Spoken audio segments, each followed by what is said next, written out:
Do you need stronger low back muscles? This is a common question that I get asked, or people asking me what they can do, what exercises they can do to strengthen their lower back. So what we're going to do in this tutorial is discuss a little bit about the structure of the lower back, the function of the lower back, and some exercises that will help your lower back stay healthy.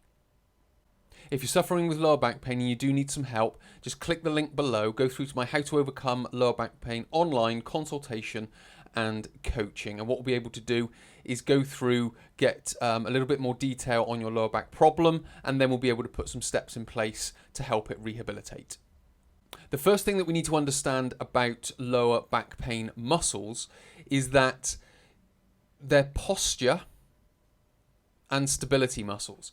Now, what does that mean? Well, there's different ways that I can describe it, but if we just bring our eyes down to this diagram here, and what you can see here are sort of the sides of the vertebra here, with the little sort of transverse processes on the side. Now, what's important here is between the bottom of the ribs, which is here, and the pelvis here, there is nothing in some respects holding the vertebra in place. Obviously above you've got the rib cage, so that is creating a degree of stability through the thoracic spine. What we have with regards to the lower back is no sort of fixed structure, or what would be known as a passive structure. But what we do have are lots of active structures, muscles. So as you can see here, you've got the QL muscle, and that's joining onto each transverse process of the lumbar vertebra. Then you've got multifidus over here. Again, that's sort of built in segments that goes between the processes again. Then you've got longissimus and iliocostalis here. Now, all these muscles are there and designed to build the stability of the vertebra. So you've got one, two, excuse my drawings, it's not terribly accurate. But you've got these vertebrae that are essentially stacked on top of each other. Let's just describe it like that for now. And then what these muscles are doing, they are essentially holding these in place. So number one is that they are posture and stability muscles. And what that basically means for our exercise is it takes us away from bodybuilding type exercises where we go through flexion and extension or movement to try and strengthen the muscle. Number two, I've just introduced this about flexion and extension, and essentially they aren't flexion and extension muscles. As I've described, they are posture and stability muscles. So we're going to dive into that a little bit more, and we're going to use this diagram on here. So what you can see is you've got the 5 lumbar vertebrae. Now, as I've described, what they are doing is they are holding the spine in place. So all I've looked at really are the muscles along the outside of the spine. I should really be drawing that sort of there. Now, what's interesting here is if we look at the muscles that go up the back of the spine. So in this little gap here. Now, what these muscles are trying to do is if this person tips forward and sort of goes into a position like this where that's their head, they are now looking down. So what they have done, they have hinged at the hip.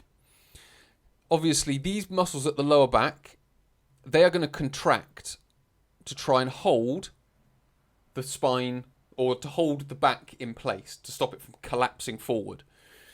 So they are working in that position. Now, they work much more effectively in that neutral posture, and I'm going to explain why. What they don't do is they don't work well in the flexion and extension cycle. So if I just magnify this area, so you've got a vertebra here, and then you've got a spinous process that sort of sticks off the back. You've got a disc, and then you've got another spinous process that sort of sticks off the back. Well, what you've got is you've got these muscles of the lower back that join on to the processes. Now, when they are upright, I've just done one tipped over. So if I just draw the muscle upright, what you can see are the fibers go at an angle. Now, when they contract, that angle tightens. So the muscles contract, that angle then tightens. And what this contraction is doing is it's stopping. So as I tip forward, so as I go into this position here, tipping forward, hinging at the hip, maintaining the neutral posture, what's happening is these muscles are holding the vertebra in place and stopping, let's just say this one, slipping forward off this one. Not to say that it's going to, but what it is doing is it's holding that position. When we go into flexion and extension, it loses that ability. So there is an anterior shear trying to pull the vertebra forward. When we go into the neutral posture and we go into this lifting position, what happens is the muscle contraction neutralizes that shear force and holds it in place. So you've got a force trying to pull it forward and you've got the muscle trying to pull it back. That becomes neutral and it holds that position. In the flexion extension cycle, it doesn't do that. So you've got a greater risk of injury in the area, or at least dysfunction in the area. So it's something very important to understand about the neutral posture and how the muscles work. Thirdly, they work well with other muscles and tissues. So as we've described, we've got the pelvis here, we've got the spine here, and then we've got QL down here. We've got longissimus coming in here. We've got iliocostalis coming in here. Obviously both on either side. So we've got all these different muscles, but what we've also got is another tissue over the lower back called the thoracolumbar fascia. You've got the lats joining in there, and you've got the glutes joining in there. Now, as you can see, as I'm tipping forward, so that takes me back to the previous slide that I went through. So I've got that neutral spine, so I'm neutralizing that anterior shear. Now with the thoracolumbar fascia, if I contract my lats, so if I pull my lats tight here and I pull my glutes tight here, what I'm doing is I'm tensioning the thoracolumbar fascia and pulling that taut. Now, again, this joins into each of the lumbar vertebra. So we've got other muscles and other tissues that are pulling tight all around this lower back area. So what it's then able to do is create even more stability in the area. So what we start to see is when we look at the neutral posture, you start to see all the tissues in the area come alive and start to do the role and the job that they were, in a sense, designed to do.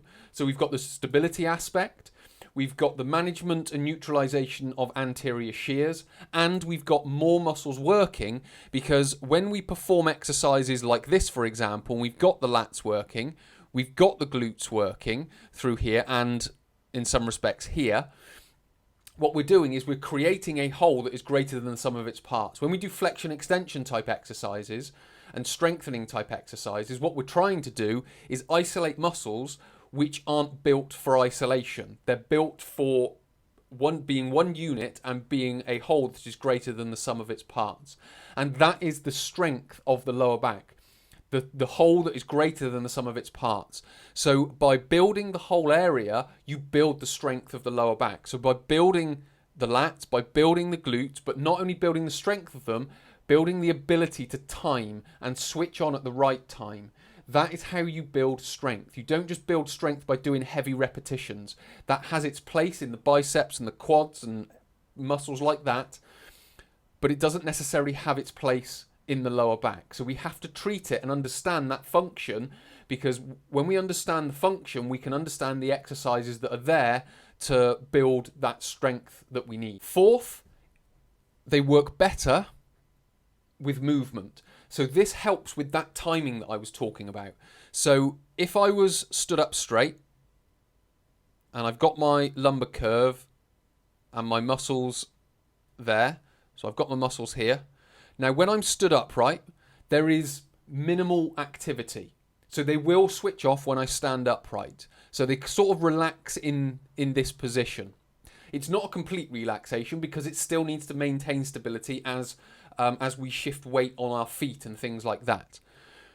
But when I come into this position, the muscles contract. So as I go from this upright position and then slowly come down into this position, you get greater and greater muscle contraction from those muscles. So when I then come back up, it then starts to relax, and that's building the stability. If we rush into a movement, and this is something that I see in people and hear from people when they're, for example, deadlifting, is they rush into the movement. So what the muscles don't have is the time to switch on, and then they grab onto the weight and try and lift it and jerk it off the floor.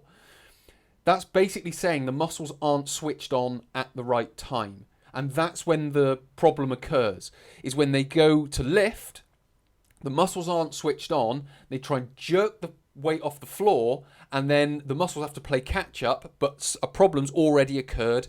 So what the muscle then does is overcontracts, spasms, and causes the problem. And so when we use movement, so again, we're not using extension, flexion and extension, we're using movement from the hip and movement from the shoulder, not so much in this exercise. But what we give the opportunity to do is integrate the muscles. So integrate the muscles of the hip with the muscles of the lower back, with the muscles of the sort of the thoracic or the mid to upper back, so on and so forth. So we have to use movement in that way. And there is not just this type of exercise. You can do rotating exercises, you can do exercises that go back and forth, and you can do exercises that go side to side as well. So we have to integrate all of these exercises into all of these different movements and patterns so we can build the lower back in the way that it needs to be built. So finally, some suitable exercises. Now again, this is an exhaustive list. There's only 4 on here, and as I've described, you've got sideways movement, forwards and back movements, and rotational movements. I've just got some forward and back movements here. There's a little bit of rotational stability in the bird dog because I'm lifting opposite arm and opposite leg. So, and in some respects, you can sort of build it in an order as well. So you would sort of start with these 2 exercises. You would integrate this type of exercise, and then you would build in this type of exercise, depending on the individual, where they are in their training, where they are in their back pain rehabilitation, so on and so forth. But what we're doing here is we're integrating all these muscles. We're using movement. So we've got some more static exercises here and here. So we can build the glutes, build the torso, build the upper back. But here it's more hips and core. Then we are starting to introduce some movement. So introducing that hip hinge, maintaining the neutral spine, the ability to hinge at the hip, so on and so forth. And then we can start to introduce some sort of bigger weights in here, and I'm just using some kettlebells here, but again, maintaining that posture through the spine, getting the hips back as far as I could, keeping the shins nice and vertical as I can, and then I'm able to, because I've done the groundwork here and understanding the muscle contractions that I need, what I can then do is integrate that into a big lifting movement, which is on for the most part it's the movement that causes the problem. So although, again, this is an exhaustive list, I'm not going into the technical aspects of the exercises, but these are the types of exercises that can do it. And as I say to most people, it's not the exercises that you're doing, it's how you do the exercises, which is consciously being aware of the muscles that are contracting and when they are contracting, and being able to maintain the position of the body. Because when you can do those 3 things, you're getting the muscles to work as they are meant to work, and they will function that much more effectively. If you can make that sort of an unconscious activation, then you can start elaborating the movement and they can get more complex and so on and so forth. Because when you're focused on the movement, you're not focused on the muscle contraction. If you can get that to become natural, then you can focus more on the movement because you know the fundamental part, which is the muscle activation, is there when you need it. Many thanks for watching. I hope you found this useful. If you do like the content, please do stick a like and subscribe. It's going to help the channel and help the content. So, as I mentioned at the start, if you are suffering lower back pain, click the link below and we can get you started on the road to rehab.